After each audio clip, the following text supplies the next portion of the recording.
Merci beaucoup.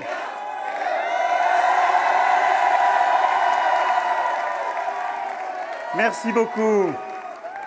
Merci beaucoup, mes amis, mes chers compatriotes. Merci.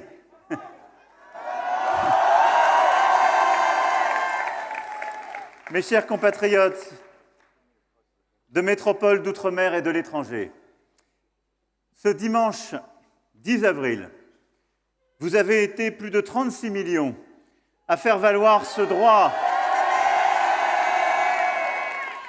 conquis par les générations précédentes, qui est le droit de vote. Et je remercie tous nos compatriotes qui, dès le premier tour, ont porté leur suffrage sur ma candidature. Merci.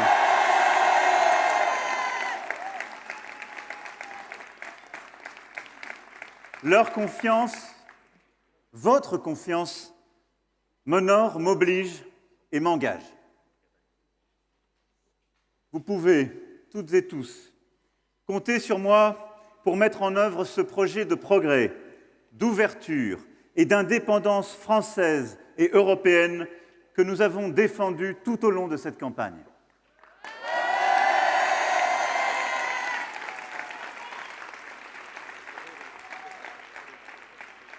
Je veux aussi remercier toutes celles et ceux, quelques-uns sont là ici ce soir à mes côtés, qui durant ces dernières années ont tant donné, partout sur le territoire. Vous avez donné votre énergie, votre travail, vos jours et vos nuits. Je sais ce que je vous dois. Merci.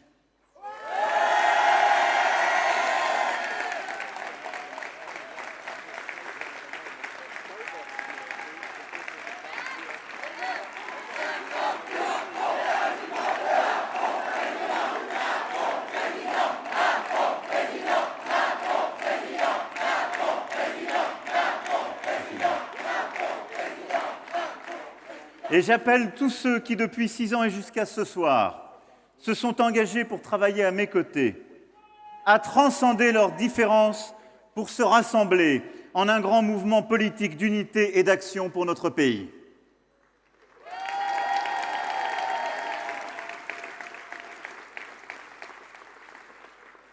Je veux saluer l'ensemble des candidats présents au premier tour. Nathalie Arthaud, Nicolas Dupont-Aignan, Anne Hidalgo, Yannick Jadot, Jean Lassalle, Jean-Luc Mélenchon, Valérie Pécresse, Philippe Poutou, Fabien Roussel et Éric Zemmour. Merci à toutes et tous ce soir, une fois encore, de les applaudir. Merci beaucoup.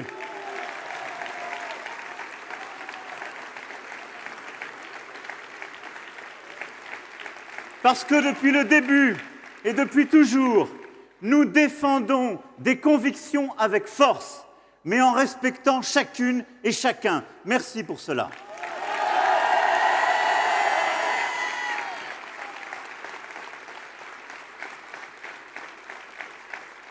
Je sais la déception des candidates et candidats dont je viens ici d'évoquer le nom et celle de leur soutien comme de leurs électeurs. Notre démocratie, en effet, est riche de tous les engagés qui défendent leurs idées avec force et passion. Merci à eux.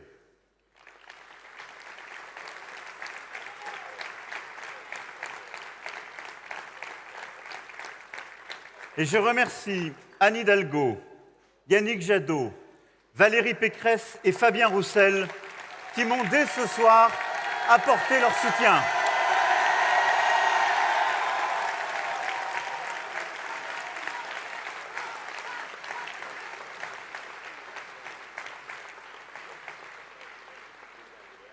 J'invite solennellement nos concitoyens, quelle que soit leur sensibilité et quel qu'ait été leur choix au premier tour, à nous rejoindre.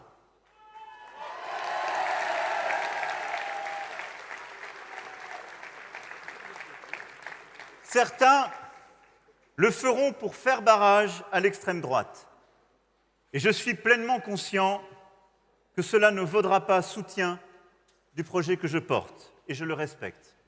Je sais que c'est le choix fait, par exemple, par Jean-Luc Mélenchon.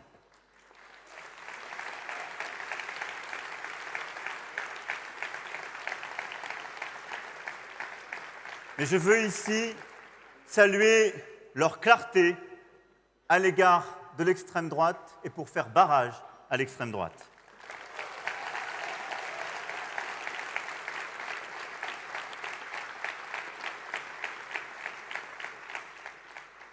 Mais dans ce moment décisif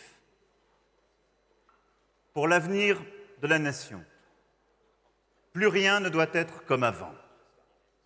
C'est pourquoi je souhaite tendre la main à tous ceux qui veulent travailler pour la France.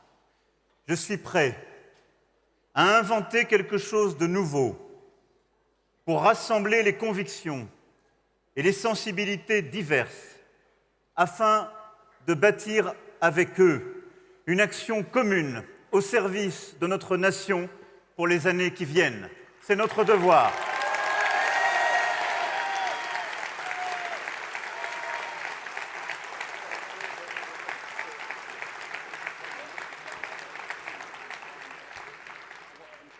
À tous nos compatriotes qui se sont tournés vers l'abstention ou le vote extrême, soit parce qu'ils sont en colère face aux inégalités qui persistent, aux désordres écologiques, à l'insécurité du quotidien, à la difficulté de vivre dignement même quand on travaille dur, soit parce qu'ils se sentent insuffisamment représentés, écoutés, associés.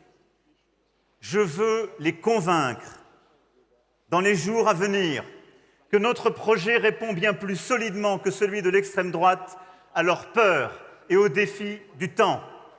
Comptez sur moi.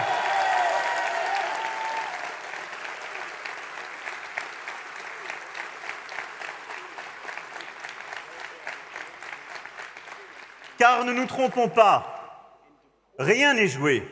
Et le débat que nous aurons dans les 15 jours à venir est décisif pour notre pays et pour l'Europe.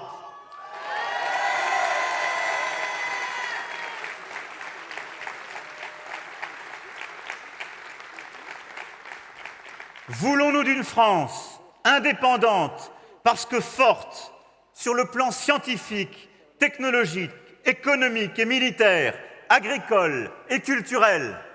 Voulons-nous d'une France qui, par le plein emploi et par le sérieux, est capable de financer son État-providence, nos retraites, notre école, notre hôpital et nos services publics? Voulons-nous d'une France qui relève le défi climatique et écologique par le nucléaire, les énergies renouvelables, la sobriété énergétique et la planification écologique? D'une France où, par l'écologie, les factures de chauffage se réduiront et la voiture électrique pour tous viendra remplacer les coûte-pleins d'essence. Voulons-nous d'une France plus juste pour nos outre-mer, pour tout le territoire, pour notre hexagone? Voulons-nous d'une France qui, face aux crises en cours et à venir, continue à faire confiance à la science, à la raison, à la compétence, comme nous l'avons fait ces derniers mois et ces dernières années? Je veux une France qui lutte résolument contre le séparatisme islamiste, mais qui, par la laïcité, permette à chacun de croire ou de ne pas croire, d'exercer son culte.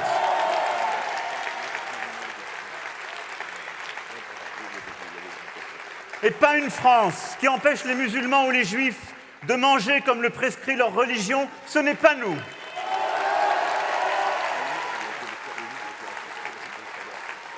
Je veux une France qui porte des progrès pour chacun, pour nos aînés, pour nos enfants, pour les travailleurs, pour les familles, pour les femmes et notamment les mères seules, pour les précaires. Pas une France de la régression pour tous, ce n'est pas nous. Je veux une France qui s'inscrit dans une Europe forte, continue de nouer des alliances avec les grandes démocraties pour se défendre. Pas d'une France qui, sortie de l'Europe, n'aurait pour seuls alliés que l'internationale des populistes et des xénophobes. Ce n'est pas nous.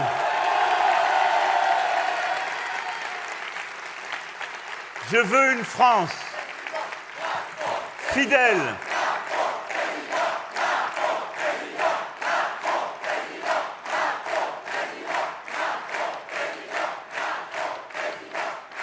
Je veux une France fidèle à l'humanisme, à l'esprit des Lumières, au souffle de 1789. Tels sont, mes chers compatriotes, mes chers amis, les enjeux du 24 avril. Ce sont les choix que par votre vote, vous aurez à faire dans 15 jours. Et je veux vous dire ce soir que je mettrai toutes mes forces pour convaincre chacun que le seul projet pour le pouvoir d'achat, c'est le nôtre. Que le seul projet crédible contre la vie chère, c'est le nôtre. Que le seul projet des travailleurs, de tous ceux qui sont au bord du chemin, c'est le nôtre. Que le seul projet de la France et de l'Europe, c'est le nôtre. Je crois en nous tous, quels que soient nos parcours, nos milieux, nous tous, quelles que soient nos origines, nos territoires, nous tous, quelles que soient nos opinions et nos croyances, nous tous. C'est cela la France.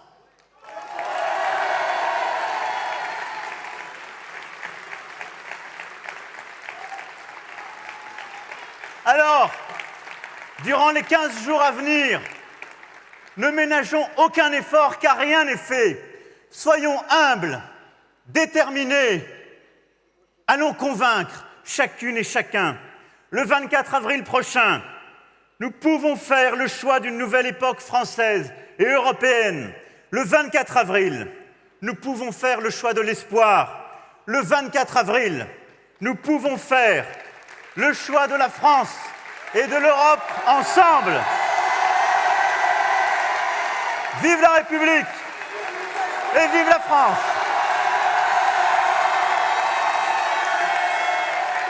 Je compte sur vous.